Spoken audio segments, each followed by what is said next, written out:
and show him love. All right, guys, we ready for the State of the City address? Yes.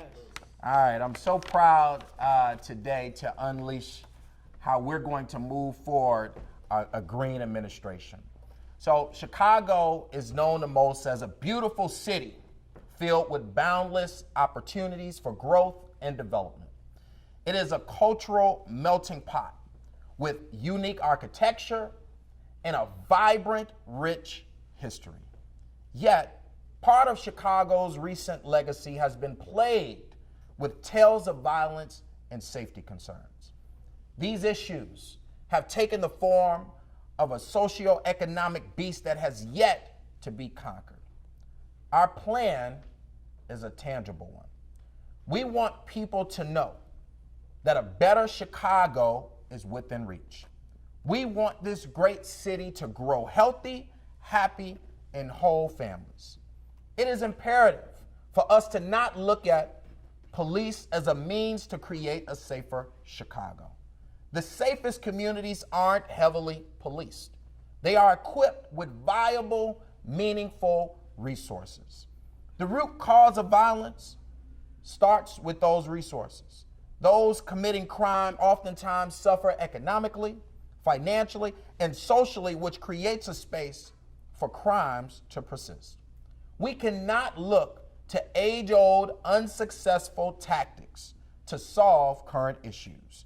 We want to revive this city by first believing in what Chicago stands for and by giving those who are without hope a chance to believe. My roots started in the Gresham community, where I was lucky to spend the first 9 years of my life on a block that had a village. Anybody know what that village means? The majority of the block was filled with homeowners who were stakeholders that cared about the upkeep, the children, and the safety. Our block club president, Mr. Moniford, made sure that we had things to do. My favorite person, the late Mr. Rowley, gave us $1 and a cold pop for each A that we got on our report card. One time I took my report card back hours later to see if he would remember and give me some more money, but he was just too sharp for that. This block gave me my foundation and the understanding of how every block should be around this city. We then moved 2 miles away on the border of Inglewood, where I saw a different block that was very violent.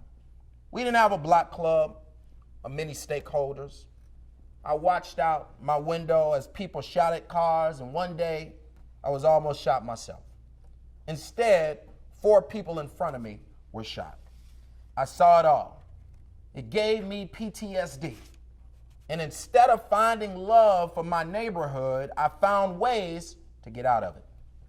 I vowed that if I made it to the age of 21, that I would leave Chicago a reality that many of our young people face. My surroundings caused me to find bad outlets in the classroom, causing multiple suspensions and expulsions. Many people in the schools I attended did not offer the care that I needed. Very few got to know me and understand my household issues or the community issues that I face walking to school each and every day. But I was lucky enough to have mentors during my teenage years that helped give me a new mindset. A mindset that took me on to create businesses and invest my time into progressing our communities.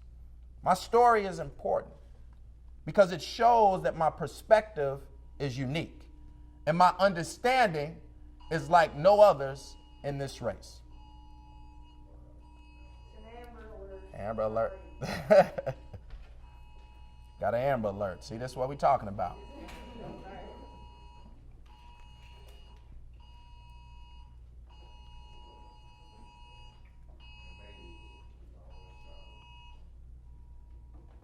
All right.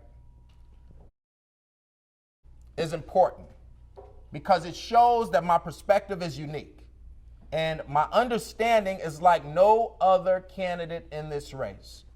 We can turn this city around, and I want us to have hope that we can do this. Creating a safer city means that we refund the communities and invest in the success of every individual. Safety issues in this city need a new approach. Education, mental health, economic development, and business ownership all tie into creating safer communities. And that's why I'm proud to present the first pillar of our Future 4 plan today, which is public safety, which dives into how we're going to decrease violence dramatically by the end of my first term. So here are some highlights of our plan to make our city safer. The start of our public safety plan comes with the implementation of the city's new Youth Intervention Department, YID, which will have the phone number 711. YID will deploy certified youth interventionists for those under the age of 25 who display the following triggers: truancy problems, behavioral issues in schools, dropping out of school, arrest for a non-felony crime, loss of a home or caretaker. And youth interventionists will have the first authority in responding to youth-related issues to offset heavy police involvement. Interventionists, yes, interventionists. Interventionists will utilize city resources needed to place high opportunity youth on the right path and disrupt the timeline of youth crime activity. Youth interventionists will be big brothers and big sisters to troubled youth with the resources needed to improve their lives in record time if the youth chooses that path. This is a $35 million department where $17.5 million will come from our police budget and $17.5 million will come from our community service budget. I present the Youth Intervention Department.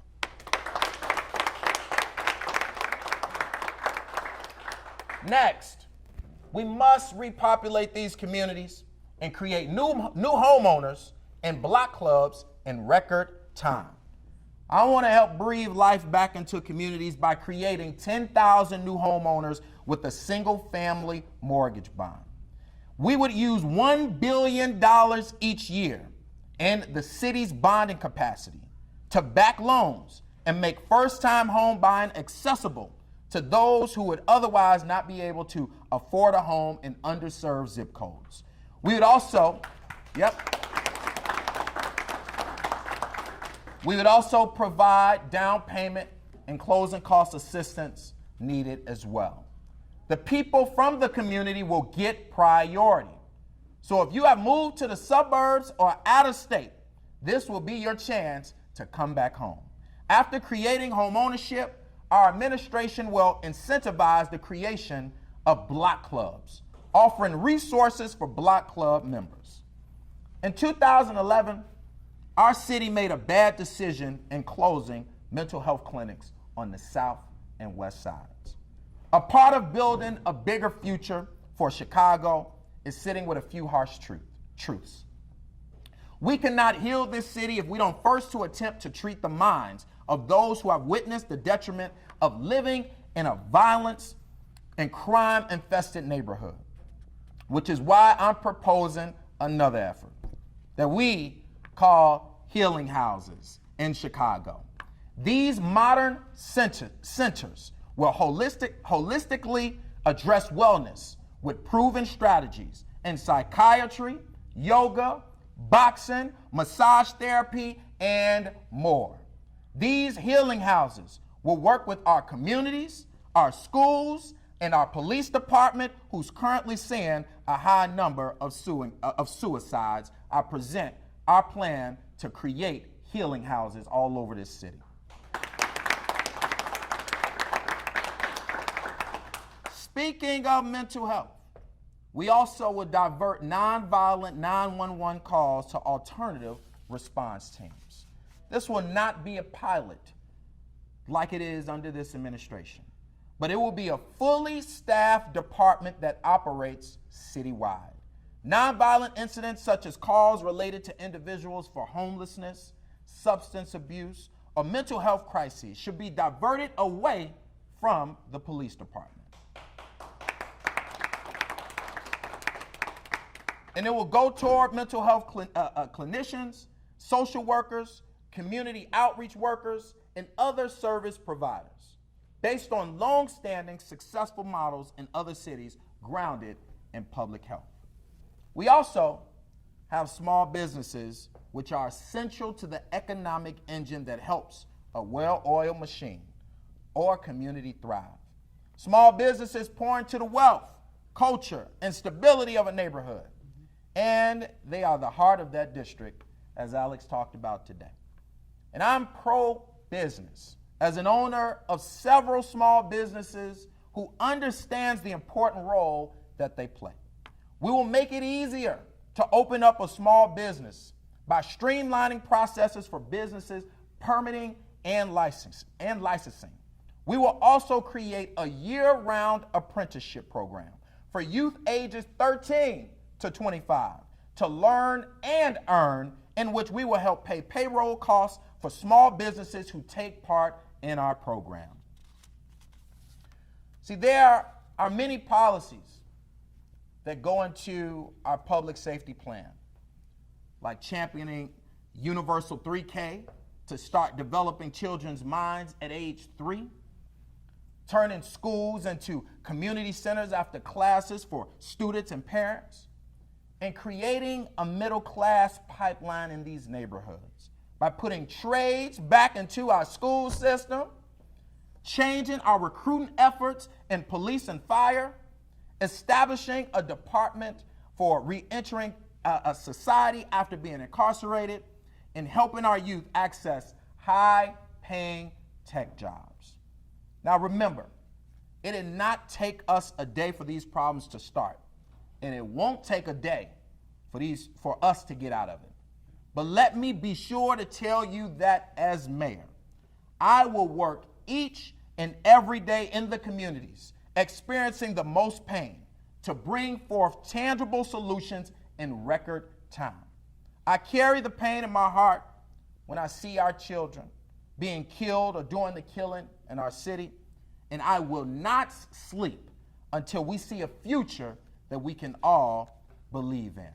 That is our Future 4 plan, and you can go to our website right now, gogreenchicago.com, to look and read through our plan today. We are going to create a safer city. I know we can, but we have to do it together. Thank you so much. Thank you so much, Mr. Green. We want to allow for questions or comments from the press or business owners in the building, please.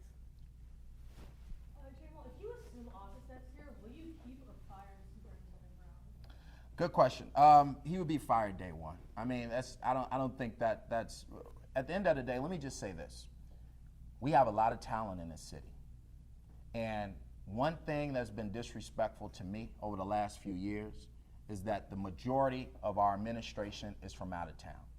Let me tell you, there are people right here who understand development, who understand policing, who understand small businesses, right here in the city of Chicago. And I will go in and I will clean house to make sure that the talent that we have in this city is represented in City Hall so that we can move our city forward in a better way, because those folks are connected to the communities and understand what they need. I have another question about that. Go ahead, keep going. Okay, I was curious, how did you end up forming a friendship with Nate Pendleton? And Nate, can you talk about how you came to support Jamal? Yeah, you want to start? Well, I was in trouble. It was a pandemic. Jamal called out the blue and was like, man, hey, we got opportunities for you guys to get, funding during the pandemic. Hey, go on and fill out this information. And, hey, I was really happy that he stepped up and called me. And not only me, he called a bunch of other people that showed up, to keep their small businesses in line also. So he's been stepping up for the little guy. He's definitely been doing that. So a little bit about that real quick. During the pandemic, businesses were looted. And we actually created, my partner and I, David Doig from Chicago Neighborhood Initiatives, we came together and we created the largest grant program for businesses who were looted during the pandemic. And we raised $250,000 in 5 days, and that $250,000 went out that next week. We made sure that small businesses didn't have to go through red tape. They didn't have to go through a long application process, that if they were looted and they had proof, they had checks for $5,000 a week after we raised $250,000. And Mr. Pendleton happens to be one of those small businesses. Wow. Any other questions? And I'll open up to community as well, folks in the community. But did you have any more? I did wonder, Go ahead. do you have a response to the more tough on crime rhetoric that other candidates are talking about, especially given the last few years? Yeah. Here's my response. If anyone is running for office at this time in the city, state, or country that is pushing this tough on crime rhetoric that it's all about policing, that person is not suitable for the job. I want you to understand that we are now in a time where we must understand what's really going on in these neighborhoods and fix it.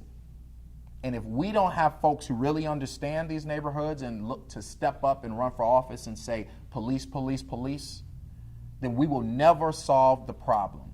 And I hope that the media, the community, and people all over this country change this narrative that you can solve poverty and violence with police. It cannot happen. We must invest back into communities. We must invest in people. We must make sure that everyone, no matter where they are, have a pathway to productivity. If we do not do that, we will always see violence. It's time for that to change, and it's going to change in a Green administration.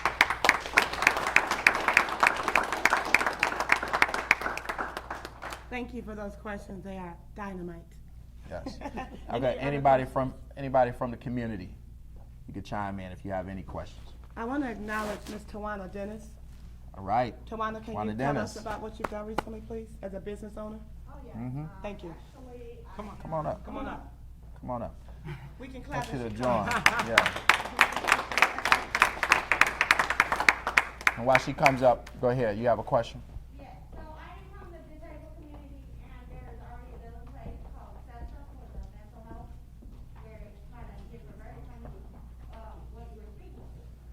So I was just wondering, when you get into office, are you gonna be informed of what's going on already? Because I don't want you to just scrap everything over that has already been done. Of course not. So let me just say, there are a lot of things that are going on in all of these fields. And I would just say a lot of it is just not enough.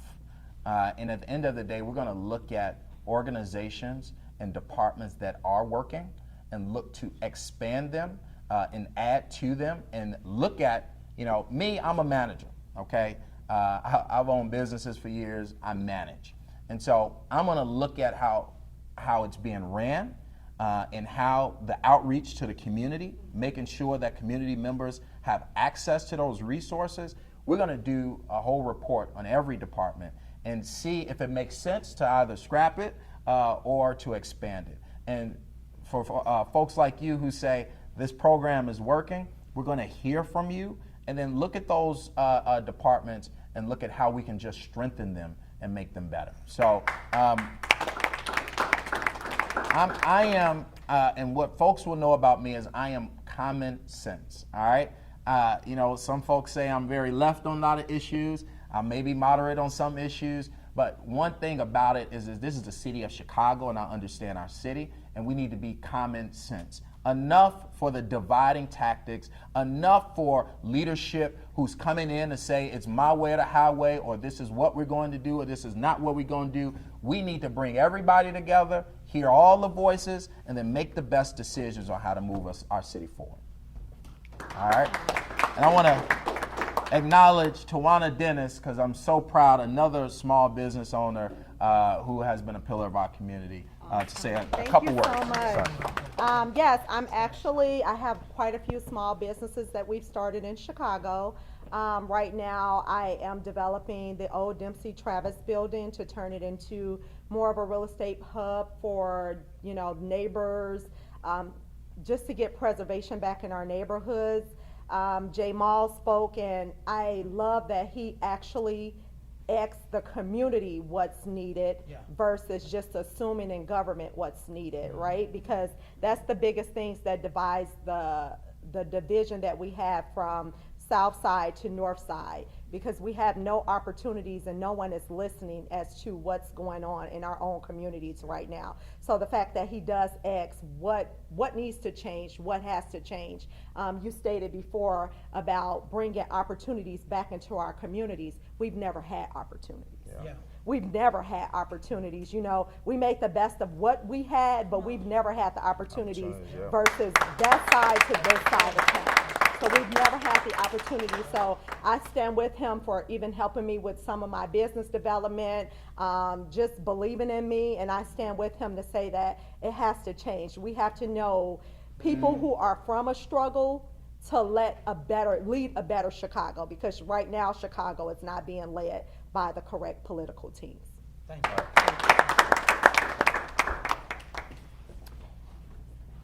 I'm not originally from Chicago. And Okay. one of the things that is always very surprising to me is like the cost of tickets when it comes to like lights or like the red Come on, light talk about it. tickets or just parking tickets. It's almost abusive if you've been in other cities that Yes. don't treat their citizens like that. I feel 100%. like Chicago people are so used to it that they don't realize how much their city abuses them. Yes. Just the income, which should really just be taxes, it's just extra taxes, because even when they come send you the ticket, it says revenue, it's not like it's coming from Yeah. the traffic department Yeah. or something, so I just wonder how you'll address some of, and at the level of like, wages, I think one ticket could change a person's whole life. 100%. Last Christmas or whatever, I just wonder what you think about some of those kind of penalties that this city has on its people. It's Yeah. unbelievable. I think it's terrible what our city has been doing over the years in regards to the regressive taxes of tickets, fines, and fees. We will be releasing a plan on how we're going to reform and abolish some systems that look to only utilize or balance budgets off of the taxpayers' backs. That's going to change. Right now, we cannot be balancing budgets saying, hey, we're going to expect 400 million in tickets, which they've done this year, so that we can balance our budget. I think that is regressive. I think it's terrible, and it makes folks leave. We can find better sources of revenue that make sense than to try to get you for a 6 mile an hour speed ticket. And so then when we say, oh, well, we have to balance a budget, well, you say you have to balance a budget, and then days later, you're saying that you're willing to spend $1 billion or $2 billion to put a dome on Soldier Field. So let's be serious about our priorities. And our priority in my administration is the people, not the billionaires and the billionaire class of this city. It's the working class of this city. I want to invite someone that's no stranger to this city. Although he is not living in Chicago now, he is here filming the South Side. Yeah. LaRae, can you still speak to us? Yeah. And welcome All back right. to Chicago. Thank you. Be back. Jamal, Yes. it's a pleasure.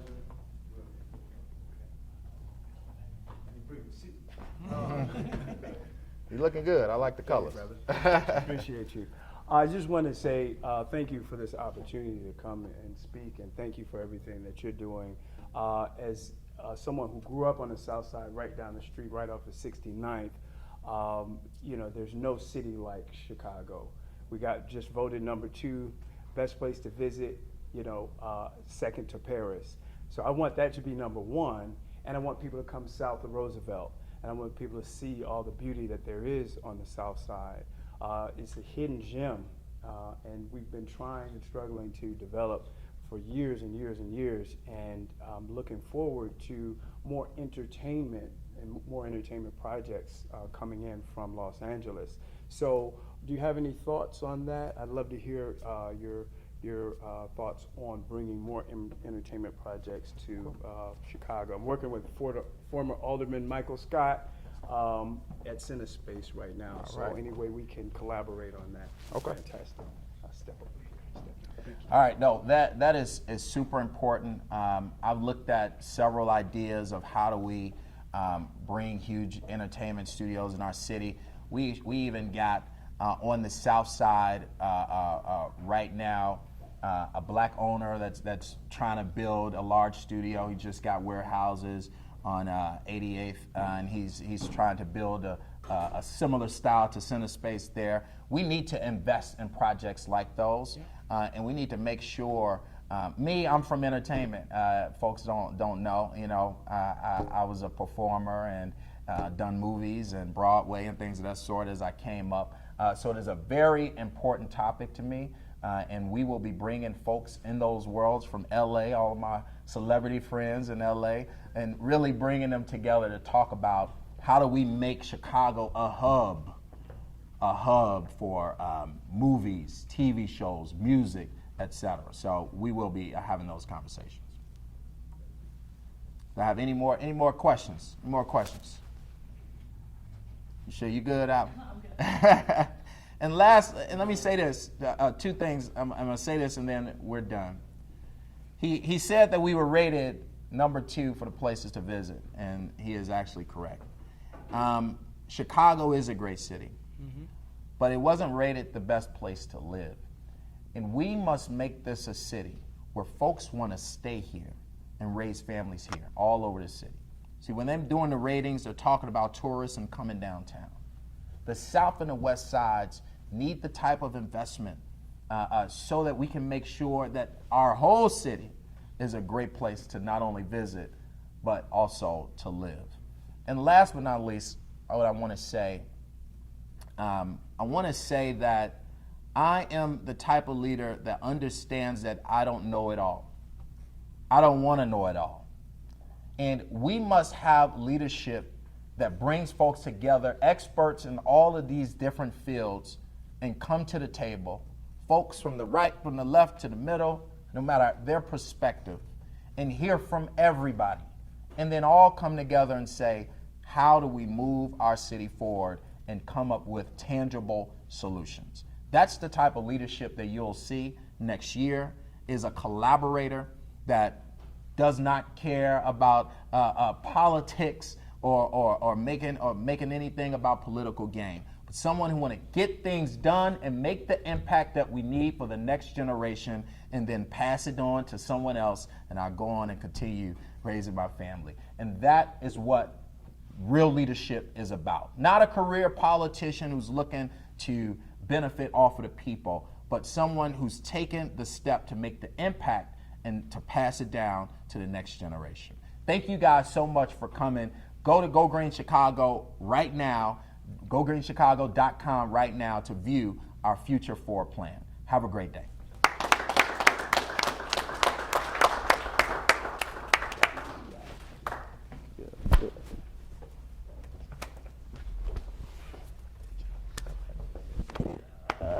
See you later. Okay.